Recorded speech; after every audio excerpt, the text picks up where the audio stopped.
Hello everyone, salam, namaste, adab, and welcome to today's event. Today we have three authors, three poets, and they are going to talk on a theme. The title says Finding a Home for Trauma in Poetry, the journey of Slivered. This is the title of the book also. Two of the main speakers are the co-author of that book, which is in between these two speakers here on the poster. And Dr. Vasudhara Roy is the sole discussion. She is going to anchor the whole session also. She teaches English at Karim City College, and you all, I'm sure, are very familiar with this face. She's appearing almost on third or fourth time on our forum. She teaches English at Karim College, which is in Chaibasa, Jharkhand. And the two main speakers, one Professor Lopamudra Basu, she's a professor of English at University of Wisconsin-Stout, and Professor Feroza Jussawalla is a professor Emerita, Department of English, University of New Mexico. The formal detailed introduction and the theme will be given by Dr. Vasudhara Roy. So now I invite Vasudhara to start this session. Vasudhara. Thank you so much, Razi Saab, and thank you, Indian Diaspora Washington, D.C. group for giving us this lovely opportunity to showcase a wonderful new anthology on the block. This particular anthology titled Sing Slivered Tongue, which is a compendium of South Asian women's voices on the theme of trauma. And it has been magnificently edited by two poet academics, Professor Lopamudra Basu and Professor Feroza Jussawalla, both of whom are located in the Indian diaspora in the US. It's very special to have a book like this come out at a time when we are globally undergoing, it's trauma. It's a global trauma, but this particular book seeks to throw light on the gender dimensions of trauma, particularly through the genre of poetry. I would like to begin by introducing our editors. So Lopamudra Basu is Professor of English at University of Wisconsin-Stout. She's the author of several books, Ayad Akhtar, The American Nation and Its Others After 9/11, Passage to Manhattan, Critical Essays on Mina Alexander. Her articles have been published in various journals like Humanities, Women's Studies, Studies in the Novel, South Asian Review, School Text, and in anthologies like Narratives of Trauma in South Asian Literature, Drawing from Life, Memory and Subjectivity in Comic Art, Masks and Threats. She has been published widely as a poet in journals like Basu and Grand, Setu, Silver Birch Press, the Poetry Calendars, and so on. She's the co-editor of this marvelous anthology recently brought out by Yoda Press. Welcome, Professor Lopa. Our co-editor is Dr. Feroza Jussawalla, who is Professor Emerita at the University of New Mexico, where she won the Alumni Teaching Award in 2014. She taught at the University of Texas at El Paso from 1980 to 2001 and at the University of New Mexico from 2001 to 2021.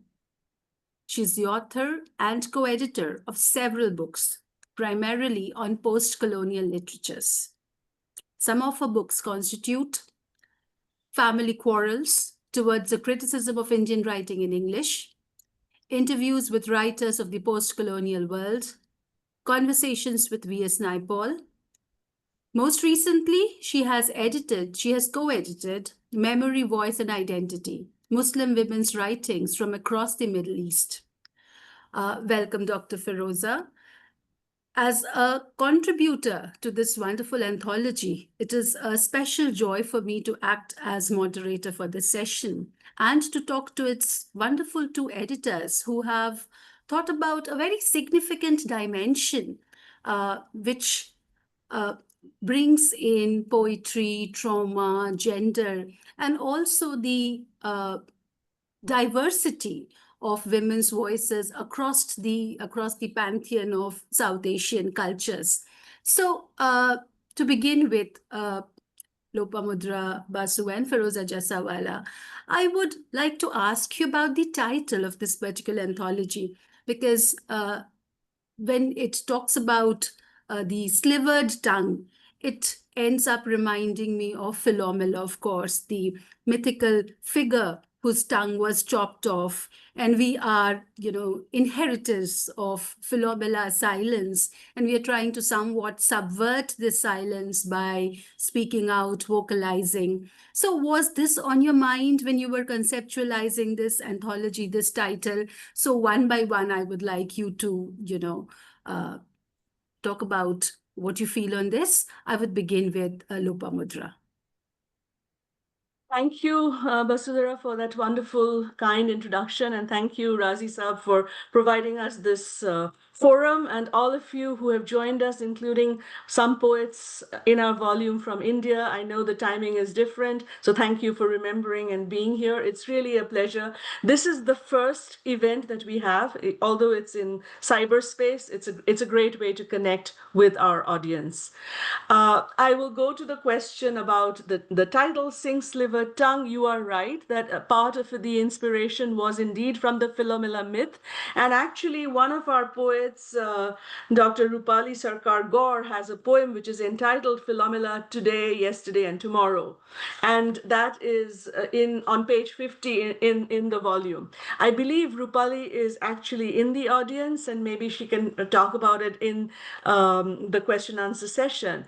But I was first, I thought about this title when I read Radha Chakravarti's Severe Tongue, which is also a poem, she's one of our contributors. And she was referring more to the myth of Khana, the ancient Indian astrologer from what is now Bengal, who was very good at her craft, and she inspired the jealousy of her father-in-law, who had her tongue cut off.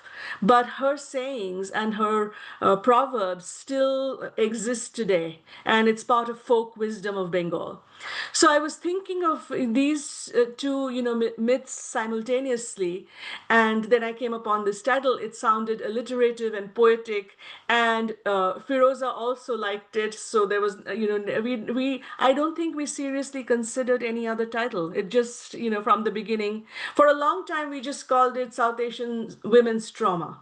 But then when we had the title, we went with it. And I will let Feroza continue with this.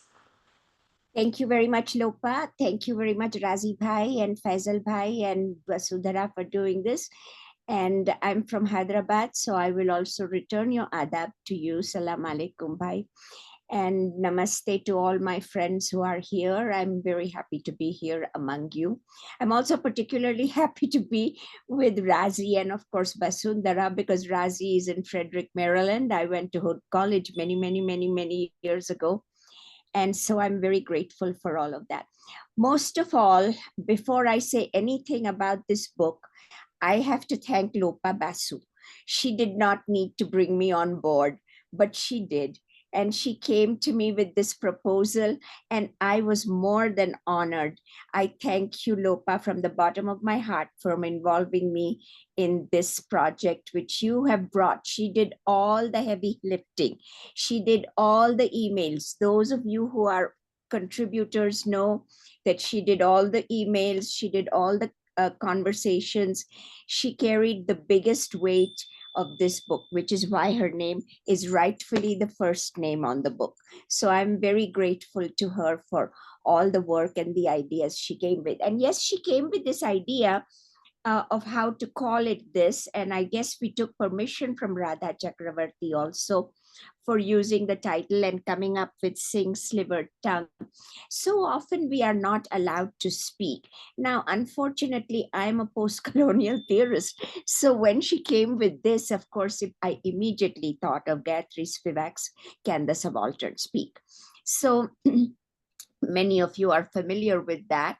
And it fits in very well into that theoretical framework of whether the subaltern is allowed to speak, not allowed to speak, how women are subalternized, that they are put in a secondary position, they are not allowed to speak, they are basically shot down, just like the subalterns were shot down in Amritsar by the British. So the biggest thing is, yes, we need to speak. The subaltern can speak. We need to allow that voice to come out. So many of the voices in here are subalternized voices. And even if some are privileged voices, like Lakshmi Sri Banerjee's poem about the poor doctor who was raped by so many other of her colleagues, that poem allows Lakshmi Sri Banerjee to speak for a voice that cannot speak anymore. To speak is the most important thing. And as Bapsi Sidhwa, my late friend and mentor, Bapsi Sidhwa, said on the back, women speaking on trauma need to be given voice recognition and exposure. And that blurb which she wrote was just one of the very last things she wrote before she passed away, and I'm very honored about that. And everyone kept saying she had Alzheimer's, but here she spoke. She spoke very clearly. When I talked to her and her daughter Parisa, then I said, Bapsi, will you write a blurb for my book? She was light. I mean, she had come out of the light. She was correcting my grammar because I wanted her to write about her own trauma, which, she was separated across the border. She was separated from her son, and she didn't see her son for a very long time and could only see him on either sides of the Wagah border.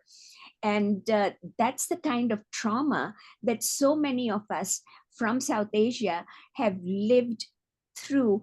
And then, of course, it continues in diaspora. Scroll India, when they printed 3 of our poems, they asked on my poem, why do we allow ourselves to be fractured? We don't allow ourselves to be fractured. It just happens. I don't know if it is karma, kismat, what happens, but when that comes to us, we have to speak up. We have to have a spine. And hopefully, depending on the myth of Kona, depending on Philomela, depending on the backbone, the spine bone of all of us, we have to come out of our traumas. Lopa has written an excellent introduction in that on trauma. We wrote the introduction together. I did the background of Indian poetry in English, but she did all the research on the trauma, the current trauma theories.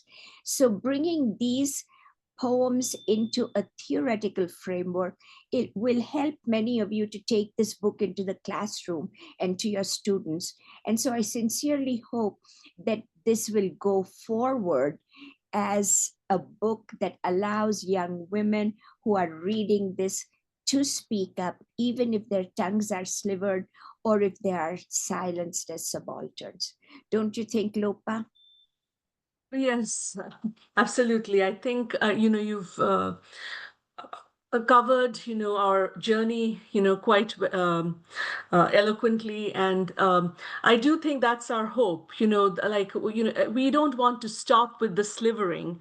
The fact is that this is a collection of poetry. It's a celebration of women's creativity.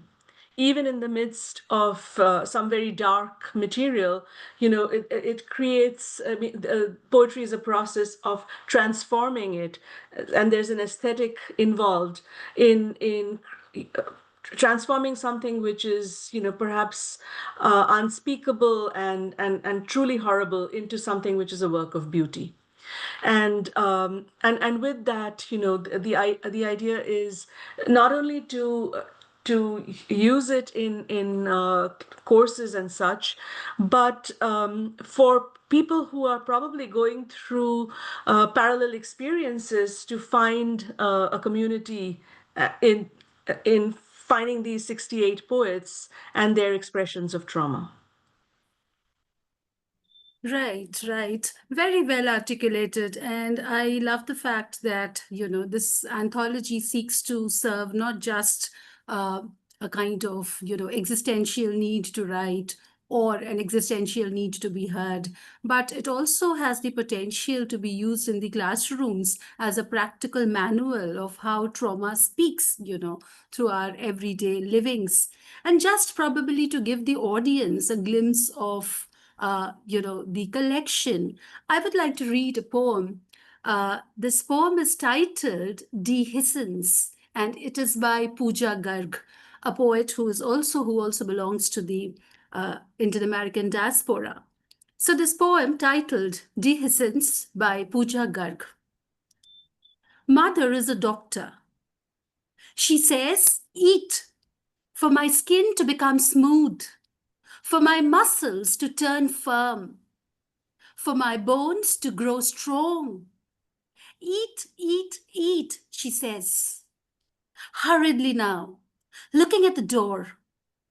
Now looking at the garage. Now looking at the garage door opening. Now looking at the garage door closing. Now looking at my father coming in. Now my father bringing my plate to me. Eat, eat, eat, he says, slowly now. So slowly it soothes after mother's incessant rush. So slowly he puts the plate down. So slowly he puts his hands on my face. So slowly, I don't see the slap coming. For my smooth skin, my firm muscles, my strong bones to crumble now, now, now. Dad is an engineer. He says, learn coding, learn binary, 1 and 0, yes and no. He says, yes, we are one income family, 0 contribution from mother. She says, no, she cooks, cleans, takes care of me. Yes, yes, yes, I say, clutching her hand.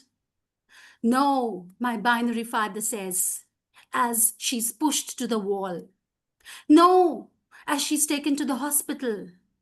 No, as she returns, this time to say, yes. I was sure he was my friend.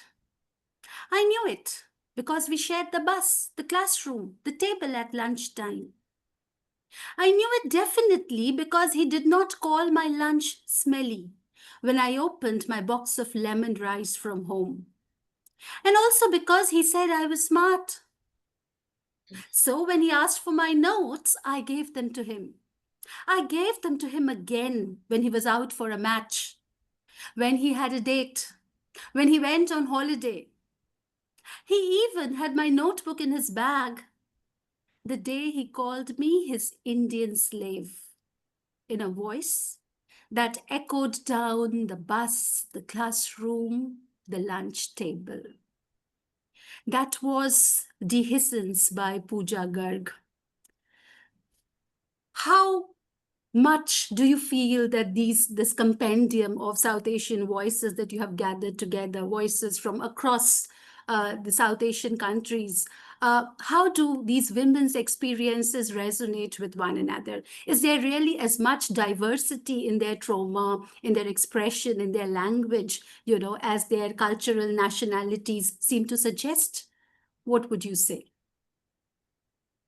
Actually, there's a lot of similarity. The trouble is, B.S. Naipaul said that we carry our excess baggage with us wherever we go. And actually, Raja Rao also, I'm a post-colonial theorist and critic of Indian writing in English. So all of this is always present in my mind.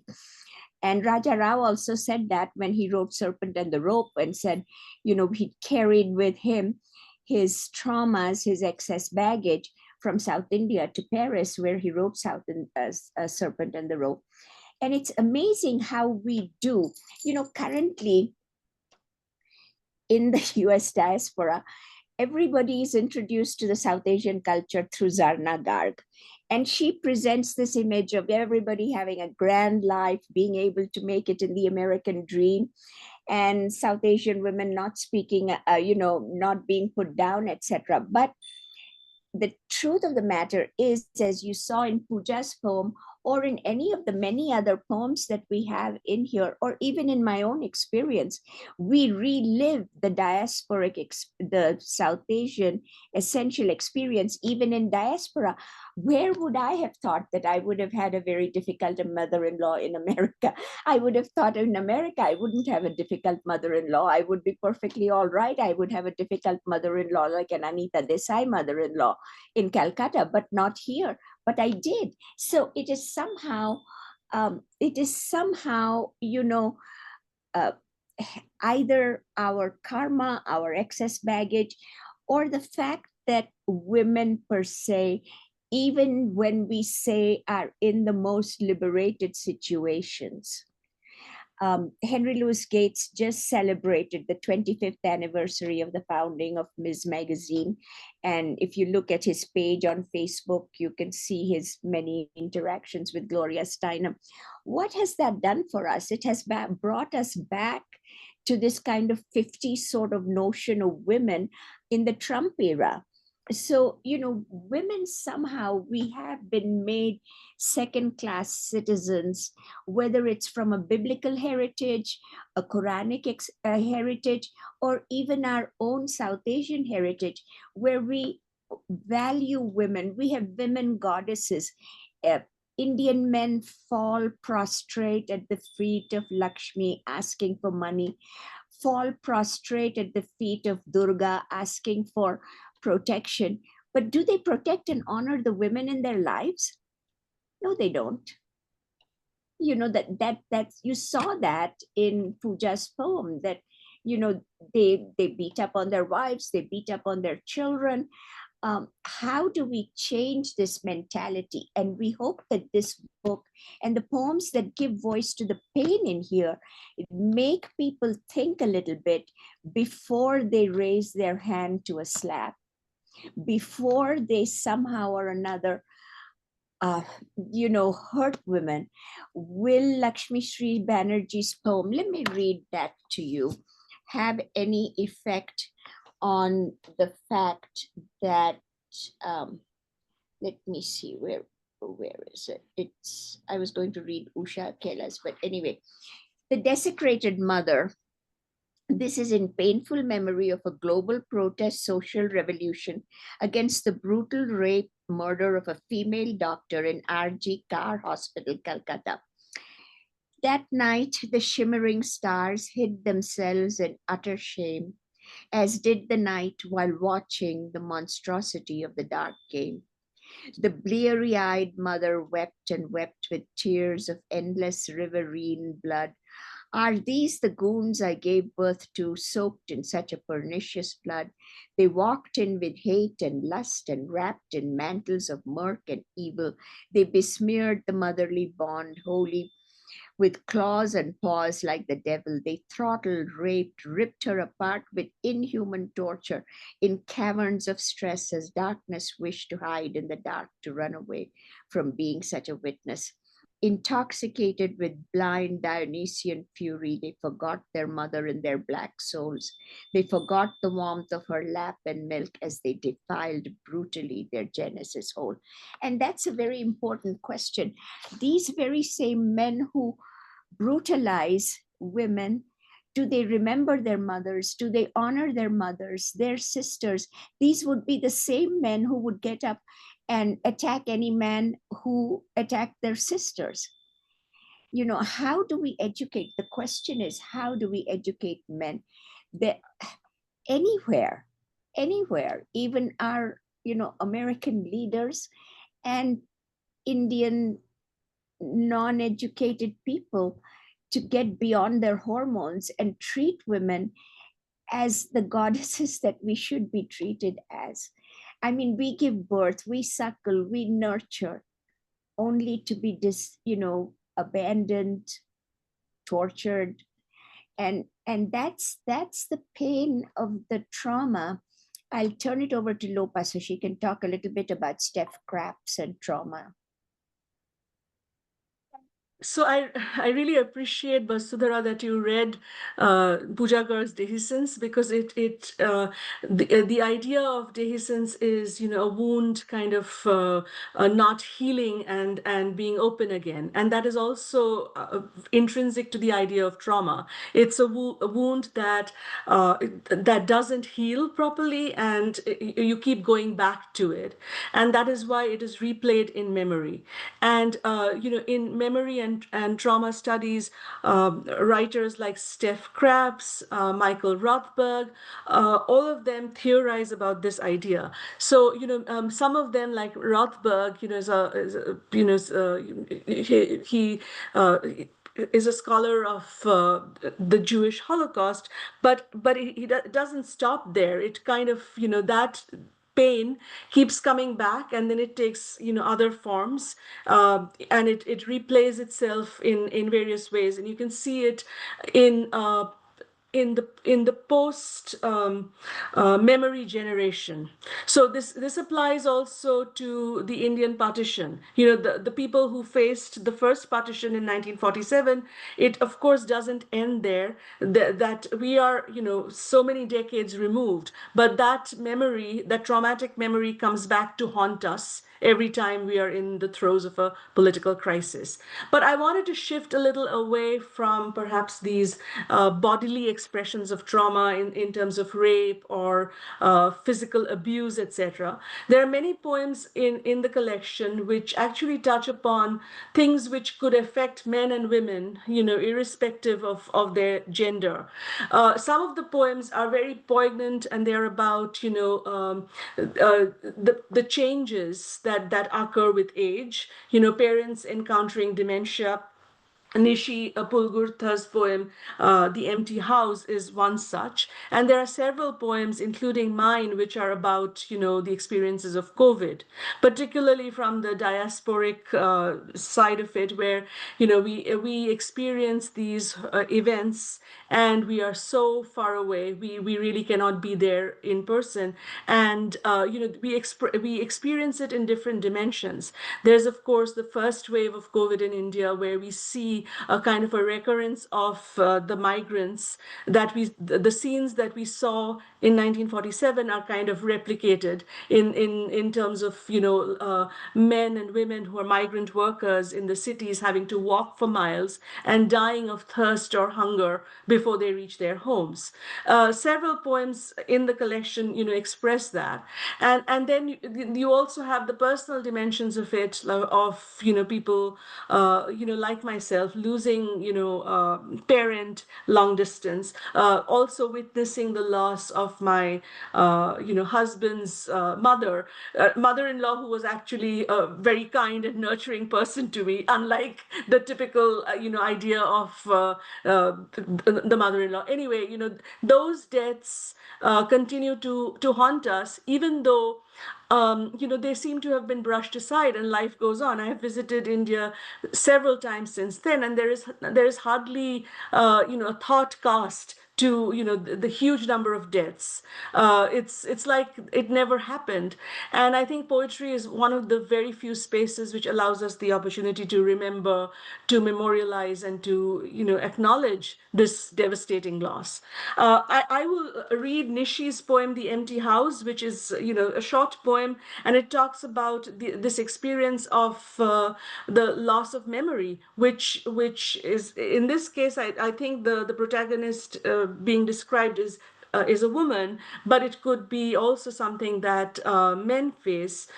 So, you know, this is another aspect of just the process of life, and then these larger events that I described in terms of, you know, partition or COVID, you know, health situations, which also produce other aspects of trauma. So, The Empty House by Nishi Pulgurtha. I want to go home to my mother. Ma, I call her. There is silence all around. I look for her in the empty house. I pick up a flower, a white flower that looks so nice. Small, white, soft petals like my ma's touch. The green leaves all around. Color. I knew I was looking for something. I do not know what they say. I forget things. Maybe I do. I don't know.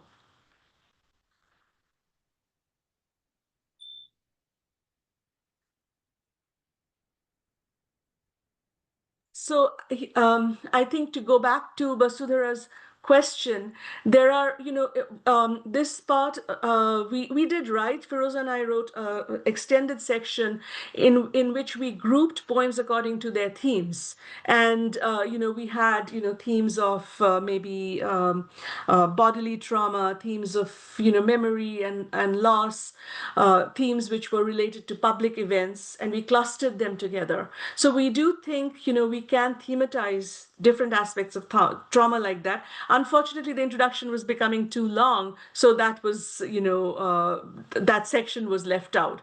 But nevertheless, I think anyone reading this collection will be able to find groups of poems that talk to each other very directly. I'll stop there. Right. Yes. So coming to poetry, Lopamudra, you happened to end with or mention just that poetry as a genre is highly adaptable, for discussions of trauma. Now, there are a couple of, ideas that intersect here. One is how, for example, a survivor narrating, his or her trauma, her in this case, a survivor narrating her trauma. And then you have someone else voicing a survivor's trauma. So how necessary is the element of autobiography to trauma? So trauma, autobiography, poetry, and fiction, all of them intersect because poetry is as good, it is as much fiction as anything else is.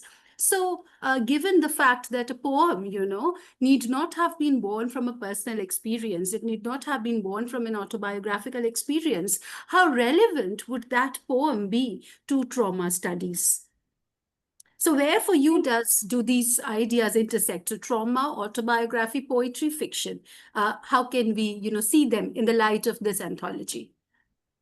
This is a very rich question, and there are many aspects. I'll just try to give you some preliminary thoughts right now on this. I do think there are two aspects of trauma. There's the lived trauma of our personal autobiographical experience, which many poets write about, but there is also the equally important aspect of witnessing.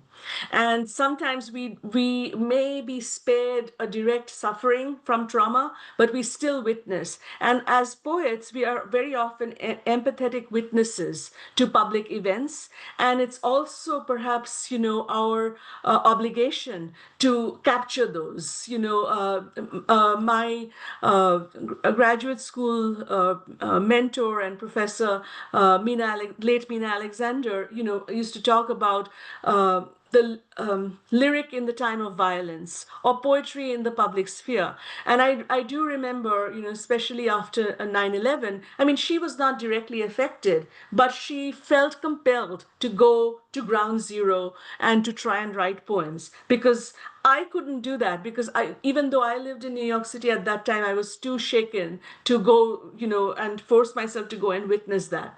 It is many years later that I have, come back to 9/11 literature as a course that I teach. But at least initially, my reaction was, run away from it. But I think poets feel compelled to witness and to record and to create that for posterity. I think, fiction writers also do that in some ways, but the advantage for me in poetry is that when you are in a state of chaos, when trauma is happening all around you, it is far more difficult, I think, to create the arc of a novel or the plot of a story. It's much more doable to write about something which can be shot and just a fragment, but will still capture a snapshot of what's going on. My friend Anne Wallace, who is one of the people who wrote a blurb for us in this, she's the poet laureate of Jersey City. She has written extensively about her experience with long COVID that she's still suffering from. And she has a book of poetry on that. And when she was writing, she was in the midst of, really acute symptoms of long COVID. And she felt, even in terms of the brain fog, there was no way she could write a memoir or autobiography, which with the proper structure. But she could force herself to write a short lyric, maybe 8 or 10 lines a day, that would give her day's structure and would even alleviate her physical suffering. So she did that, and she published a collection of poems on long COVID, and she has become, a kind of a health advocate for people. People don't realize that there are those who continue to face the effects of COVID long after, whatever the quarantine period is.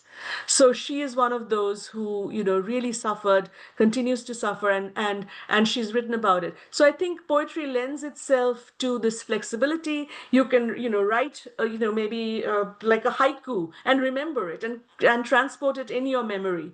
And it doesn't need a lot of space. It doesn't need it may need time to revise, but you can probably be inspired and do it quickly. The thing is, a poem, you just kind of encapsulate the experience. For the longest time, I thought, and I still do, that I'm going to write a memoir, a novel. I have drafts of novels. I have short story drafts. I have a novella in progress. But suddenly, a poem comes. There's a local Albuquerque poet here, Larry Morris, who would say, the poem just kind of drops in your hand. And that's what happens to me because I write poems on scraps of paper, post-it notes. I stick them here, stick them there. Now I've started writing them in Facebook just as a post, and then try to work on them. But they just kind of drop, and you just have to encapsulate that feeling. But it's much harder to extend that feeling into a longer piece.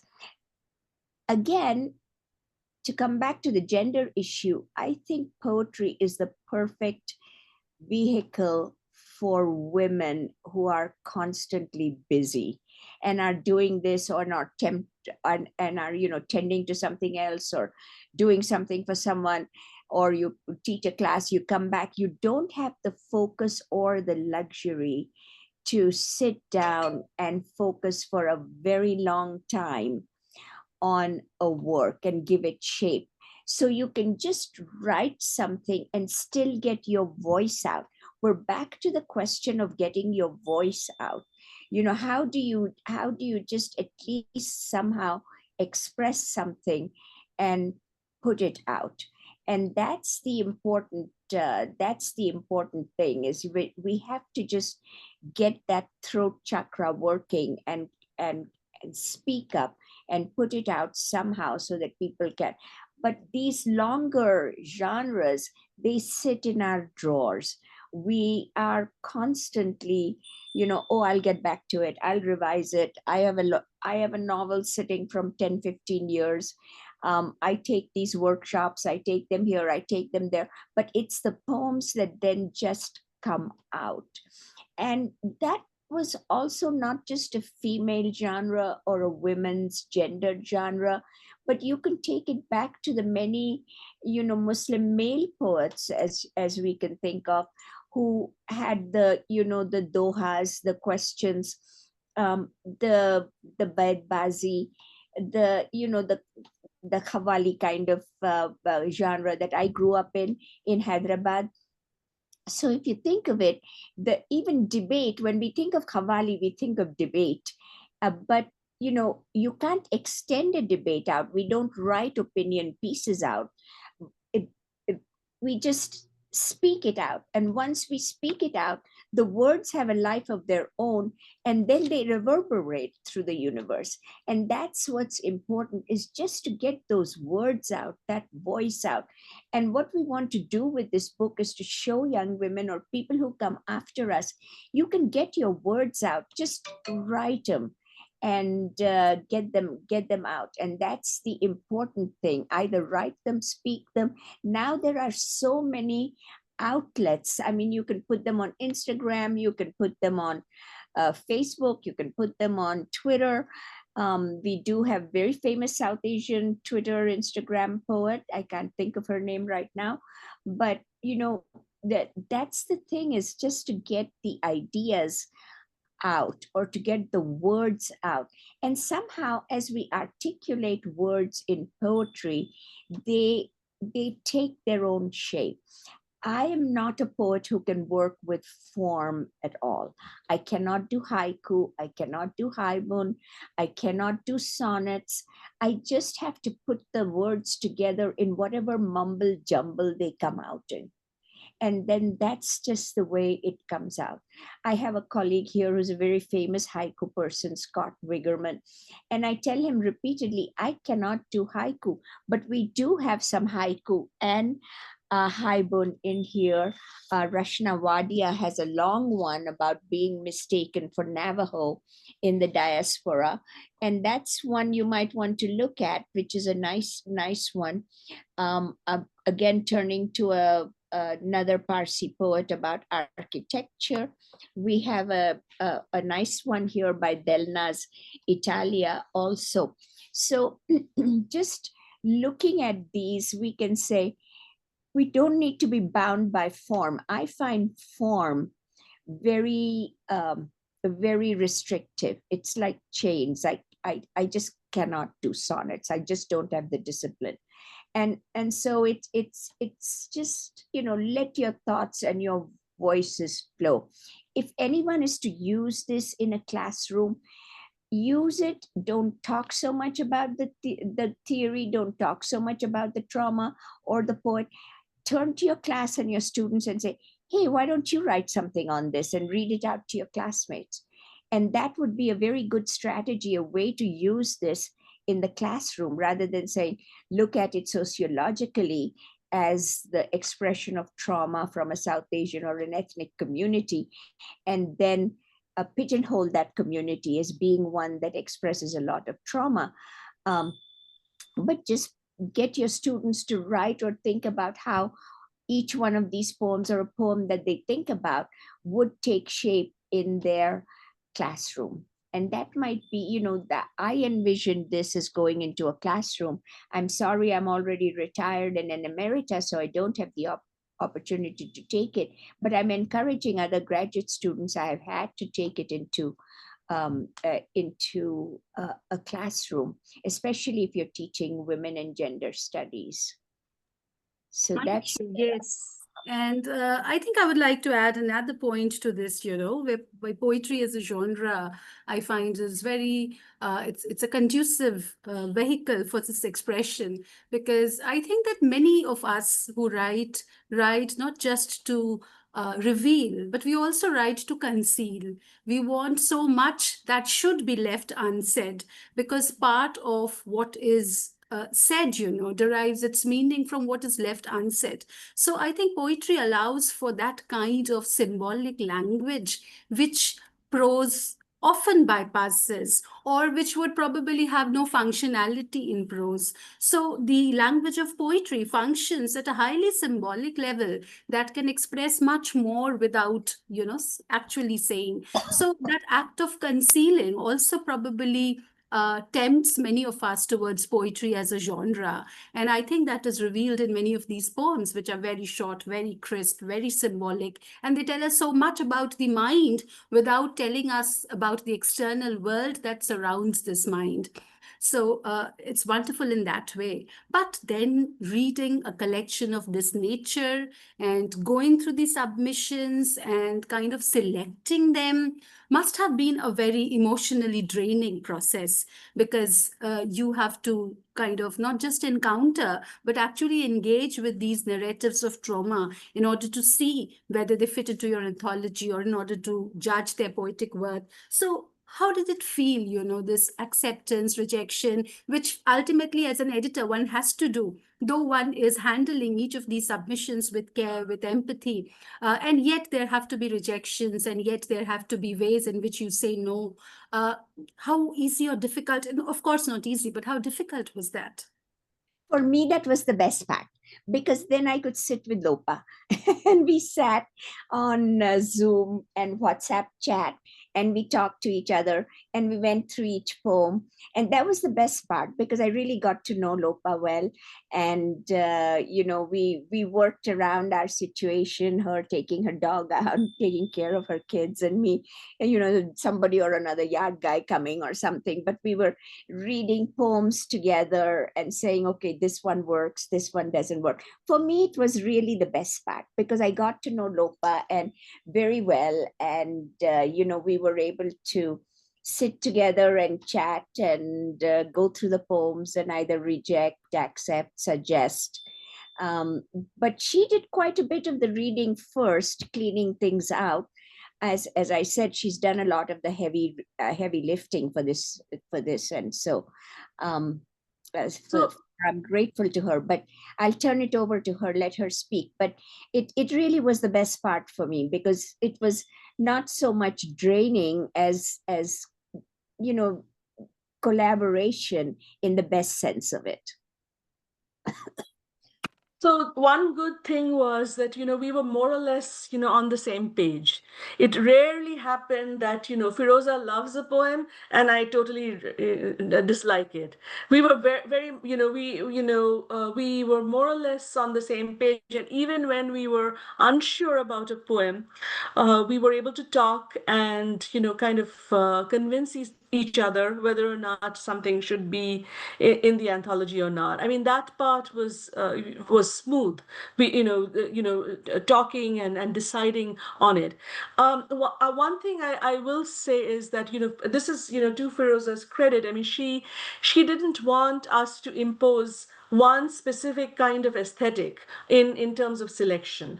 We were open to different styles, different kinds of genres within poetry, and we did not want to replicate, like the high modernist aesthetic of difficult poetry. We, some poems are very accessible, you can see what's going on, and some are not. And we were also guided by the principle that we will showcase some people who are veterans in the field, and we will also give space to emerging voices. I think we were both kind of committed to that. So that helped us, I think, to discover some poets for whom, this might be their first publication. And there are some who are quite young, and this is the first time that they're writing in public. And that allowed us to, have poems on various different experiences, like, the earthquake in Nepal, natural calamities, that is probably not in the foreground.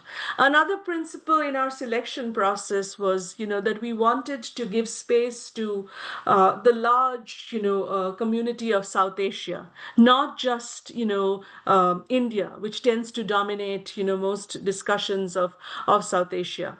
So we sought out, sometimes we had not received perhaps, too many poems from, Sri Lanka, for instance. Then we reached out to our colleagues and said, who would you recommend that we contact? And some of them, through our organizations like South Asian Literary Association, they would give us some recommendations, reach out to this poet, and then when we did, sometimes they said, sorry, we don't have a poem on trauma, but sometimes they were very interested and responded. So that is how it went. I don't think reading the poems was, it was, yes, like reading anything which is difficult, it is emotionally draining, but we were always motivated by the fact that we are creating something, and we are giving a home to this, and that energized us. I don't think we felt deflated or depressed while doing this. We were also very honored, because some people really entrusted us with their most personal. There are, if you go through, you will find, if you go through the poems, you will find there was one. I'm trying to find it here now. I would have marked it if I had known, but some people really entrusted us with their most close emotional feeling, and that we that felt very honoring to us in some ways, that people would entrust us with, there's Shafin, My Body, My Enemy. There are other poems. There's one I'm particularly looking for, where we had to take the author through some opening up to actually get the poem to express. And that was very, very sort of uh, empowering to us, that some people would entrust us with their closest. And some of us did, you had to kind of crack open the self, as it were. It was to crack it open, to get people's voices out, or to get our own voices out. And we entrust each other with some of our most secretive pains. And somehow those pains have to be expressed for the healing to happen. We can't just have trauma, we have to have healing that happens. And the healing happens once that wound is exposed. And as we say, you can put a bandage on, but in India we used to say it was much better to leave the wound open and put the mercurochrome and let the air come on it, and that's how it heals. And that's somehow a metaphor for the poems that we have in our volume here, or our effort. Our effort was to let the wound air out so it could heal, as it were, to get the scab and then heal. And that I think was, it wasn't depressive, but for me, really connecting and getting to know Lopa was the best part of doing this book. Yes, and for us as contributors, as readers, I think we get to form a very, very meaningful community. As Lopa said, that these poems, many of these poems speak to one another. They often function in a circular fashion where one leaves, another starts, and these multiple entries, exits, into so many lives, offers us a more holistic vision of the kind of world that we are living in, the kind of world that does not make its appearance, except perhaps in confessional poetry of this nature. Uh, so, what exactly were you looking at a poem for? Was it for the thematic worth in terms of trauma, or was it also some kind of craft in poetry that you were, looking for? What basically were your criteria for selecting these poems? For me, it just had to speak to me. Yeah. For me, it just had to speak to me. So just, did it touch my heart? That I don't look for form, I don't look for craft. I find it extremely difficult to focus on craft. I've subscribed to several craft talks, some from South Asia, some from elsewhere, on Substack. And I just don't somehow relate to that. It just seems to me that an artistic expression has to just come out as an artistic expression. And I would add that, our goal was not to, like, we were not going to pride ourselves, as some journals do, that we have only a 5% acceptance rate. So our goal was not to, let's get just a tiny few into the anthology. No, it was, like, how can we include this? Does this work with others? Even if this is not exactly how we ourselves would have handled the topic, is it showing us something interesting? And is it successful by its own parameters? That's how we judge them. We have so many of our participants in here. There's Alka, there's Rupali, there's Kanwalpreet, there's Suchita Par. Why don't we let each one of them read maybe a little bit? Each one kind of raise your hand in the reactions Maybe if that you can want to be done read in it. the question answer session. Maybe they can have their questions. So we could maybe ask them to read once we wind up the session, and we are almost on the winding note.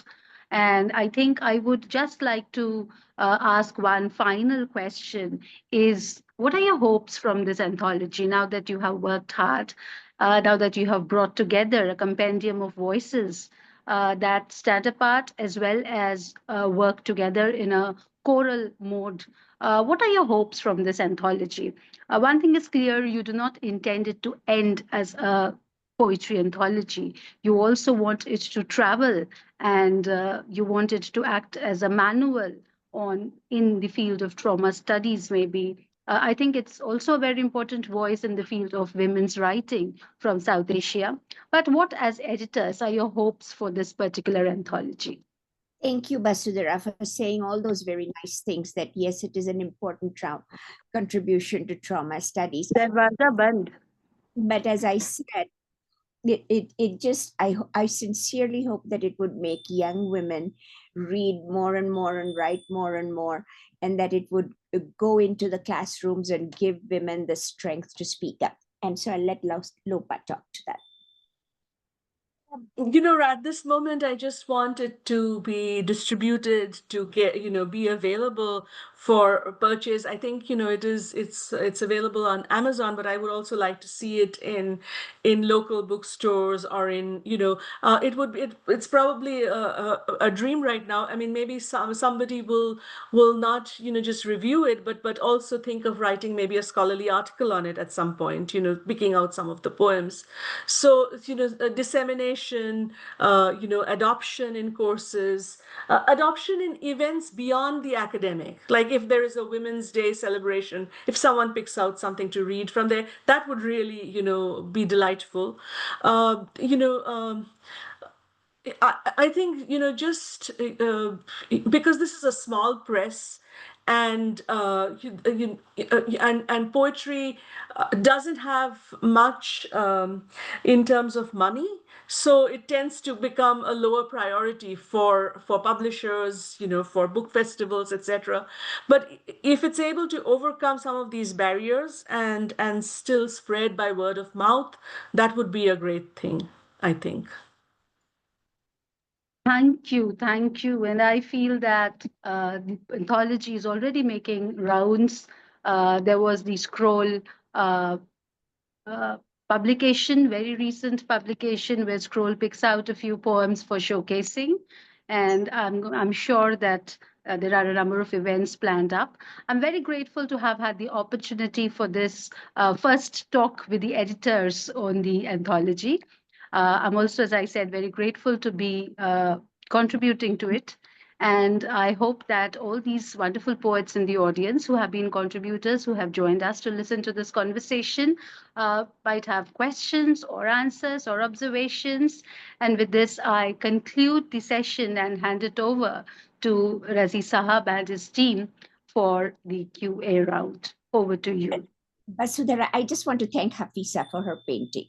Anyway, here's this painting which she had gifted me, and we were casting about for a cover, and this one was the photo of it, and then the painting was it's been sitting on my writing table for a long time, and it's a pensive woman, a woman who is thinking, and sitting there by herself. And when Hafiza gave it to me, I just thought, oh, this really needs to go on the cover of the book. And I think I just wanted to show this very beautiful painting that she did. It's an oil painting. And also extend my thanks to Hafiza for letting us use this very beautiful work. It is a very meaningful painting, very symbolic. I also personally admired the color tones to it. I admired the fact that it looks stern and sinister, while also looking very, very tender in its, I would say, in its outlines and in the choice of colors. So, yes, congratulations for having such a lovely cover for your book, our book. Thank you so much, Vasudhara, and the other two speakers. And before we go to question and session, as usual, we show the upcoming theme of coming Saturday, access to quality education by Muslims in India.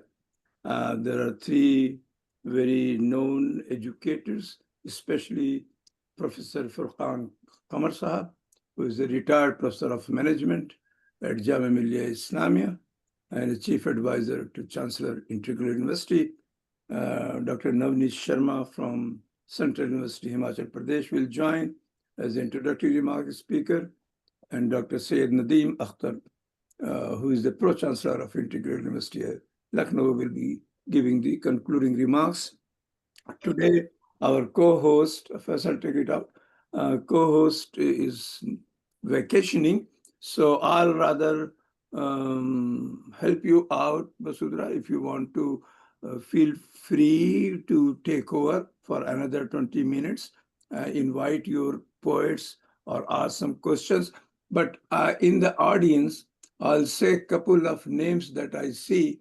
I would love to let them also speak. One I will certainly ask Professor Anisur Rahman, who is visiting USA. He is a very well-known author, Ghalib, and himself a poet. He was the professor and head of Department of English at Jamia Millia Islamia and other administrative senior position. He is visiting here, and he is here in the audience. Another one is, I see Professor Girija somewhere. I remember she is also from Himachal Central University. Dr. Ishrat Aziz Sahab, who used to be in English department at Aligarh Muslim University. These are in the audience, so you can ask by name or invite them. I certainly will recommend Professor Definitely. Anisa, we would so much like to hear you, see you if possible. I haven't seen you for a very long time, and it would be such an honor to have your voice this special evening. Anisa, are you there? Anisa? On करके भाग गए क्या? All right. Maybe he'll come back and he will be able to talk to us. While we're talking about that, I'm sorry to go on a little bit tangent, but I recently co-edited a book along with my Egyptian co-editor, graduate student colleague, Doa Omran. It's called Muslim Women's Writing from South and Southeast Asia. And we have, Ume is here. Dr. Feroza, let us handle the question and answer session.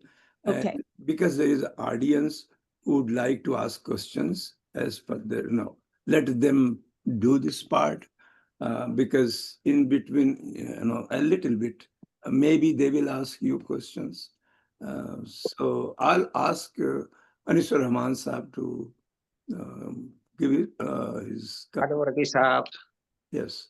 They are very, very eager to listen to you then. Hi, Razi Sahab, Vasudhara. Hi, do you listen? Can you hear me? Yes. Thank you so much. Vasudhara, I'm so happy that Razi Sahab has organized this and I'm here, very close to him. Unfortunately, I'm not well today. I was just listening to your talk and Lopa is speaking and Feroza. After a long time, I have seen Feroza. It was a pleasure listening to all three of you. But unfortunately, I'm not well today. My BP has gone up. I was lying in the bed and listening to you all. So I would like to be excused, but I'm very happy that we all came together to discuss a book which is of great significance, as it appears to me. And I hope I'll be able to lay my hands upon this book someday and be able to take it up for the discussion some other occasion. I'm going to my bookshelf to bring Anisur Bhai's book. 1 minute, I'm coming back. Anita, thank you. We, all of us, hope that you feel better very, very soon. And we miss you. Okay, yeah. Doesn't matter. I'm fine, but just was lying down because my BP had gone up a little. Sure. Please take care. Please take good care of yourself so that we can have more poems and translations from you and observations from you very soon. Thank you. Thank you. Please carry forward. Please carry forward. I'd like to listen to poets who have contributed to this volume. It'll be a pleasure. Please carry on. So if there are questions from the audience, observations, comments, you're most welcome. I would also like to call upon the various poets who have contributed to this anthology and who are here listening to us, if they would like to share their poem, share their observations. their experience. So Vasudha, there is one raised hand. Yeah. Shabnam Chandani. So Yes, yes. she's welcome to ask question, please. Yes. Go ahead. Shabnam Mirchandani. Yes. Shabnam, thank you very much for joining us, and over to you for your questions, observations, comments, anything. Welcome, Shabnam. Well, thank you so much. So am I audible? Yes, yes, perfectly. So the impulse to purge normativity of any kind, I find always has its source in rupture, not in joy or peace.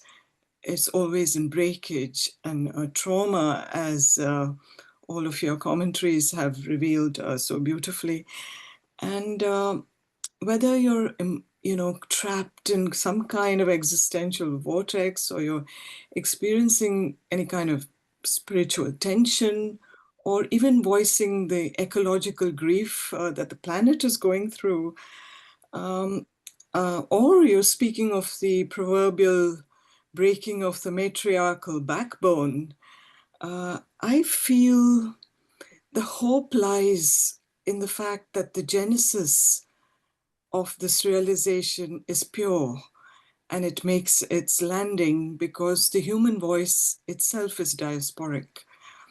And my question to all the contributors is, at the end of the day, isn't it true that the audience is yourself? You have to have entered the void to be able to understand it and to be receptive to it. And I'd love your comments on that particular, perhaps philosophical question. Thanks. Well, let's have our contributors respond to that. Would Is there anyone? anyone who would like to take up Shabnam's question? Kanwalpreet, would you like to answer that? Well, she has a raised hand, so whether question or comment, it's Yes. up to her. Yes. Yes, Kanwalpreet, if you would like to answer that question, or perhaps Lopa would like to answer that question. Lopa as editor, as contributing poet herself. So that's an excellent, very thought-provoking question about, whether we ourselves are the audience. And yes, I would say we are, because it's a reciprocal relationship of expressing as well as listening. And as editors, we have had to occupy both roles of writing as well as listening. And listening is so very important in this whole process. And listening, not only to the others in the group, but listening to ourselves and figuring out what it is that I am saying, where am I self-censoring, and what more is left to be said. I think this is what Vasudhara also touched on in terms of what is concealed and what is revealed in poetry. But I think this question is so deep and philosophical, it needs more time and attention than I can give it right now. But I did see those hands up from our contributors, and I would love to see them. Maybe respond to some other aspects of our talk.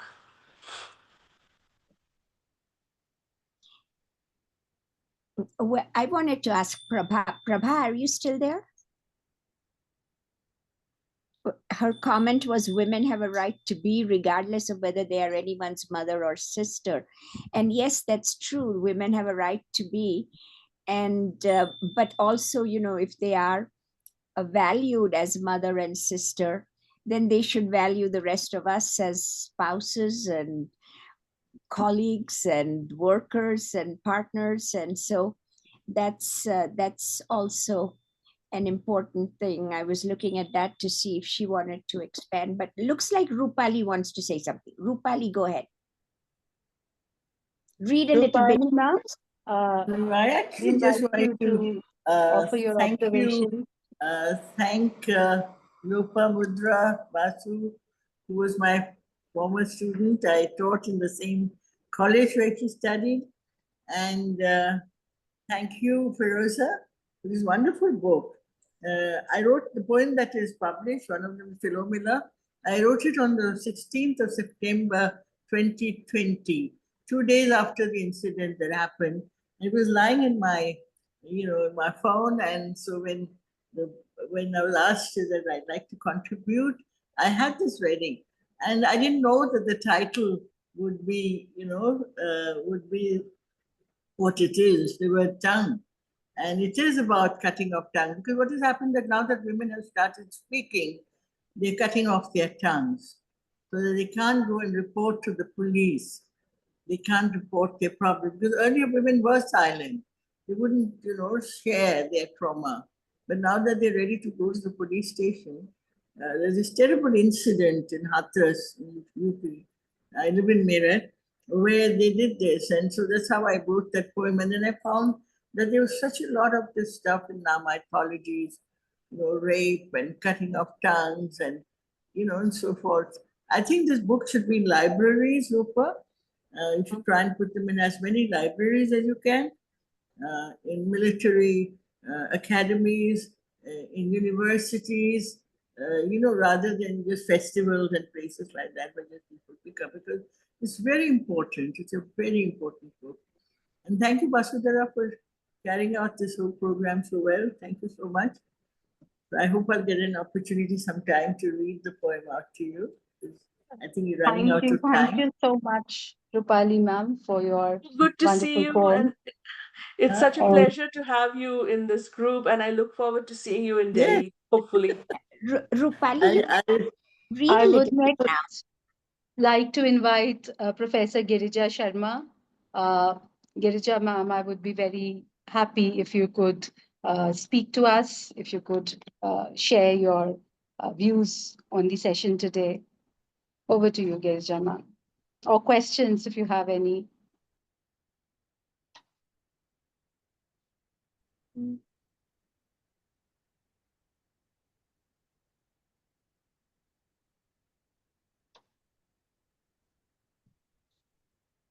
Maybe just let Rupali read a little bit of her poem. I think it might take Girija Sharma some time to join us. Here, Kanwal Preet had also raised her hand, Here she- and she would like to join in. Vasudhara, she is ready, I think. Oh, yes, Girija Sharma is here. Girija, over to you. You are muted. Please unmute. Yeah, good evening. It was such a pleasure listening to all the speakers. It's a very poignant subject, of course, and the title, Slivered Tongue, it's a haunting title because I think all experiences of trauma, they elude expression. And sometimes we look for catharsis also. But while we are looking for catharsis, I would like to ask all the speakers whether we are able to transcend what is called victimhood while looking for expression and while creating pieces of art out of trauma. Because I guess most of the poems, though I've not read the book as yet, but I believe the poems must have been from the genre of what is called witness poetry. Because either you're a witness to something from a distance or you are very much a part of that event. It could be a genocide, it could be some traumatic events in history which keep haunting us. It could be just about anything which leaves a mark forever. And it just refuses to leave our subconscious in the times to come. So I guess all the poems that you have selected, are they an outcome of that trauma where there is an attempt to transcend victimhood and finally transform pain and suffering into art? Or is it something which can again be connected to some kind of a cathartic experience? Or are these both? I mean, it can be a cathartic experience that is given, because I think whenever we write, we find ways to express ourselves, to share our pain. And when we share our pain in a way that also leads to a kind of a catharsis. So this is the question that's been bothering me, Customer service. whether all these poems have been written as a catharsis, or are these poems also in a way a kind of an experience that you view from a distance, and then have that kind of an empathy which leads to creation of these pieces. Well, Girija, as Aristotle said, catharsis leads to homeostasis. So to get to that point of homeostasis, the stages of tragedy, as we know, tragedy progresses from catharsis to homeostasis, which both Aristotle and Plato told us are the development of tragedy, or the way in which tragedy is the imitation of an action that shows the fall of either a great man or something that the audience can interact with, that they can accept, and then as a result of that, there is that homeostasis. So to come to that balance, to come to homeostasis, it's very important to have that catharsis actually happen, and to have the victims to be able to verbalize their trauma, then is one of the first steps of progressing from the catharsis to the homeostasis. Because once you speak it, speak my pain, speak my name, once you speak it, then it's out, it's not being held within you. So many of our cultures, particularly our South Asian and our Indian cultures, tell us not to vocalize, not to verbalize pain, not to express it. And it's particularly so to women. Women are not allowed to vocalize their anger or their pain, but men are. Men can come out and slap, men can come out and beat, can give you a black eye, but you're not allowed to do that. And that's that we need to transcend that, and that's the transcending.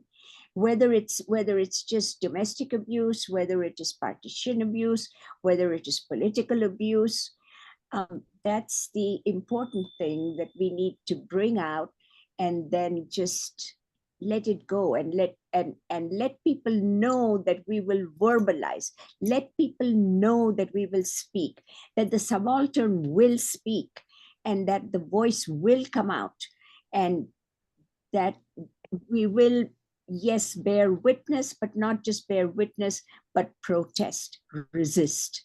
Resist, that hand up now is the symbol today in America, as people are talking about resisting what is happening in our government right now. And it can only happen when we verbalize, vocalize, speak up. The less we speak up, the more oppression can happen. Thank you. Thank you. Thank you so much, Girijadi, for that very precious question and for the answer. We have a wonderful comment in the audience. Someone from the audience says, I wish we could have some response from men listening to this wonderful discourse on trauma of women all over the world. Could I ask or invite Neeraj Kumar ji? He usually gives very nice comment. Neeraj sir, this is the men's side, I guess. Neeraj sir, Yes, welcome, Sir, Neeraj good sir. evening. And you we want look Good evening. I forward, am yes. there. I am there. Okay, if you want to say I- something. Sir, but I was just thinking कि this is the most appropriate day where we are talking, giving voice to the suppressed. आज 9 मुहर्रम है और जी. this teaches us how to stand against the oppression and suppression. So I think this is the most appropriate day when this topic has been broached about, and we are talking about the suppression of women's voice in our country and other countries of Southeast Asia. Challenge, so I mean, at least But there are few men who are very sensitive about this and very good. But sir, there not only me. I just wanted to inform the authors that winds of changes had started blowing in India Yes. 70, 80 years ago when Jaishankar Prasad wrote, "नारी तुम केवल श्रद्धा हो, विश्वास रजत नग पग तल में, पीयूष स्रोत सी बहा करो, जीवन के सुंदर समतल में." And Maithili Sharan Gupt, he was more revolutionary when he said in the voice of Yashodhara, strange wife of Gautam Buddha, "Sahe aaj yeh maan titiksha." Titiksha means dishonor. "Sahe aaj yeh maan titiksha, क्षमा करो मेरी यह शिक्षा, हम ही गृहस्थ जनों की भिक्षा, पालेगी सन्यासी." Yashodhara was telling her husband Gautam Buddha when he came to her house seeking alms. So she said कि तुम कितना भी हमको छोड़ गए हो, but you don't forget, I am tolerating this insult, but only people like me can give you alms and you survive on those alms only. तो ये जो वॉइस है, ये तो आज से नहीं, मैथिली शरण गुप्त ने यशोधरा लिखी थी 50s और 60s में, एंड जयशंकर प्रसाद तो डाइड बिफोर आवर इंडिपेंडेंस, वो चंद्रगुप्त नाटक तो उसके पहले लिख गए हैं. तो I just wanted to tell them कि ऐसा नहीं है कि ऑपरेशन सप्रेशन कंटिन्यू कर रहा है. People have started voicing their concern against that also. Very well said. Very well said, Neeraj sir. Very well said. Thank you, sir. Thank you. Thank you, Neeraj sir. And I Any- would like to invite Kanwaljit Kaur. So, Very- Kanwaljit, please, over to you. I'm Kamal Preet. My parents decided to complicate my name by putting N. So everybody gets it wrong. So that's the joke in the family. Right. The book is here. And I bought it when there was no discount being offered. And the poem which I have, I'm sorry, I still say poem. I'm the Indian type. This poem which got into this book had been lying in my diary for the past 20 years. And the other thing, Razi Saab, which I would like to tell you is, I did my graduation in English honors, topped in Punjab University, but I went into political science. And I write for papers and all. And one question, why did not I post my poems before? Because people said too many people from outside English are writing in English now. And I used to keep quiet, which is very discouraging. So I thank Feroza ji for saying that there's no form. There is, poetry is just when you express yourself. And my poems are very, very intense. And I cannot show this poem even to my mother. She would be flabbergasted. My sister said, don't show it to her. I can just show it to a few friends. So, and they're waiting for it. So, I don't know, I am so much, and when I started posting my poems abroad, about 50 of them have been published in the past 1 year. But in India, no, because I teach political science. So, but thankfully, it has helped me to become international, right? And I'm very thankful that I got this opportunity, and I promise to be there every Saturday if I'm not traveling, and listen to such nice conversations. And I hope to be in Delhi I want to meet at least one editor. So my poem, do I have the time to read it? I'll just read 4-5 lines. Yes, just go ahead. The travels in the bedroom. My bedroom is also my dungeon of humiliation, of extreme disrespect for my body and soul, and to my very existence. It saps away my strength and renders me lifeless. every moment, every night, the foozled love making, suffocating and claustrophobic. Very different from my imagination. For I grew up visualizing dreams of the sensitive, caring male. I'm sorry, I can't go ahead. I mean, this is the beginning, rest you can read. I don't know if I'll be able to read. If you want me to read, I can, but it's all very right, nice all that you right. entrusted Thank us. you. Thank you. It's very Pardon? nice that you entrusted us. Thank you so much, Kanwalpreet, for entrusting us. Yeah, I really trusted you with my poem. I mean, it was, thank you so much. Thank you so much. No, thank you. Thank you. Thank you, and I look forward to seeing you, Kanwalpreet, in Delhi. Thank you very much, Kanwalpreet.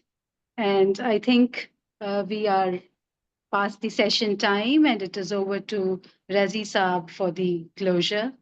Razi Saab, over to Well, you. all right. It was a wonderful session. I wish the more people have joined, but because of the long weekend, that also makes a big difference. Most of them are out somewhere with the family. Nonetheless, it was very engaging, very good, and we hope to have similar session on these subjects. Our tendencies to have more political and more other kind of history related sessions. We have more. We should have on women's themes more and more often, and I'll invite you all to please write to me if you come across with another related theme. We are a very embracing forum. There is no really no suffocation. Feel free here. Men here are more better, far better and tolerant. The audience who are missing today, they are really good. They like all kind of themes, and our themes are very different every Saturday. More political and social activism. I thank you all very much, and your video will be available in a week time, and then you can send it to many others. All people can listen, and it was wonderful. Thank you all. Thank you, Vasudhara. Thank you all. आपकी बहुत बहुत शुक्रिया राजी साहब और फैजल साहब, आपकी बहुत बहुत शुक्रिया कि आप हम लोगों को आवाज दिया यहाँ. Thank you. Wonderful, wonderful. Thank you. Thank Chaliye, you. Hafiz. Thank you very much. Thank you. Thank you so much. Please do join us on Saturdays as much Yeah, possible. yeah, we would love to come back and be in the audience, and it's very well done. Thank you, all the organizers, Razi Saab and Faisal and Basudhara. Thanks for bringing us all together. Wonderful. Thank Thank you. you. Thank Thank you for a great opportunity. you. All Thank right. We'll you see you. Lopa for a great opportunity. See you all. Thank you. Bye.